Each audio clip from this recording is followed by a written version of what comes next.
At precisely 12:15 a.m. on September 26, 1983, a red warning screen inside a secret Soviet bunker flashed a single, terrifying word: launch. But here's the twist. The system did not just report one incoming missile. It soon reported 5, forcing Lieutenant Colonel Stanislav Petrov into a 20-minute window to decide the fate of humanity. To understand the sheer terror of those 20 minutes, we have to look at how close the world already was to the edge of the abyss. Just 3 weeks earlier, Soviet fighter jets had shot down Korean Airlines Flight 007, killing all 269 people on board. The United States was furious, and President Ronald Reagan had recently branded the Soviet Union as an evil empire. In Moscow, the Kremlin was genuinely convinced that a preemptive American nuclear strike was not just possible, but highly imminent. The Soviets had even launched a massive, secret intelligence operation named Ryan to watch for signs of a sudden Western attack. This was the pressure cooker environment that Stanislav Petrov walked into when he arrived for his shift at the Serpukhov 15 bunker.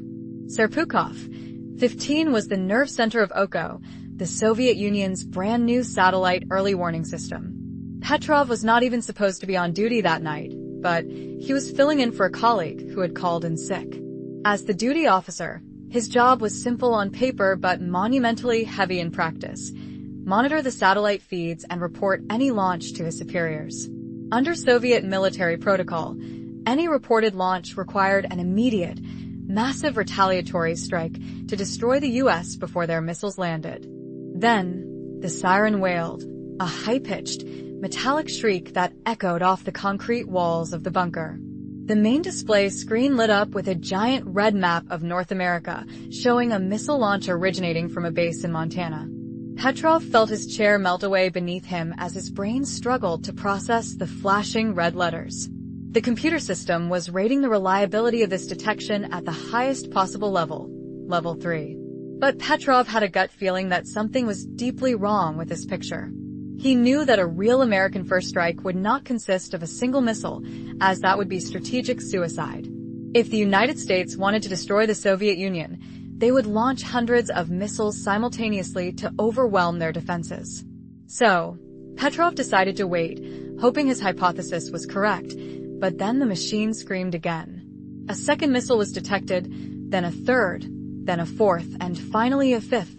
The main system terminal changed its status from launch to the ultimate escalatory term, missile strike. This meant the computers were no longer just sensing a possibility. They were absolutely certain 5 nuclear warheads were heading toward Moscow. Olivia. The countdown to impact was ticking away, leaving Petrov with less than 15 minutes to make his final report to the Soviet High Command. If he reported the launch as real, the Soviet leadership would launch their own missiles within minutes, vaporizing Western civilization. But if he reported it as a false alarm, and it was actually real, Soviet cities would be incinerated without warning, and millions would die defenseless. The other officers in the room were looking at Petrov, waiting for him to issue the final confirmation to the Kremlin. His training dictated that he must trust the computer implicitly, as the Oko system had been built by the finest Soviet scientists.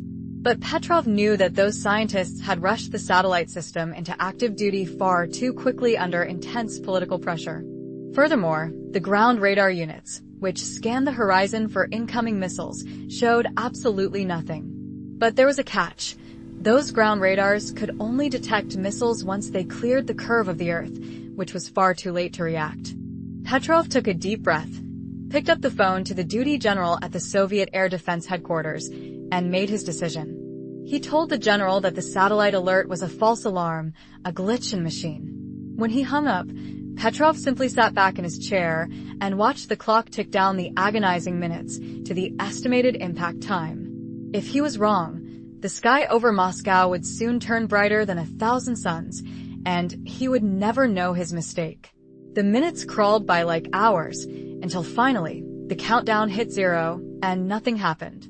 Moscow remained completely quiet.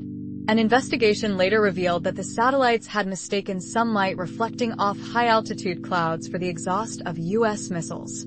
This bizarre alignment only happened because of the specific autumn equinox positioning of the satellite, the clouds, and the sun. Instead of being praised as a hero, Petrov was reprimanded for not filing the paperwork correctly during the chaotic incident. He was quietly sidelined, retired early, and lived out his life in a modest apartment outside Moscow, largely forgotten by his own country. This terrifying moment shows that the ultimate safeguard against our own destructive technology is not a smarter machine, but the simple, defiant power of human judgment.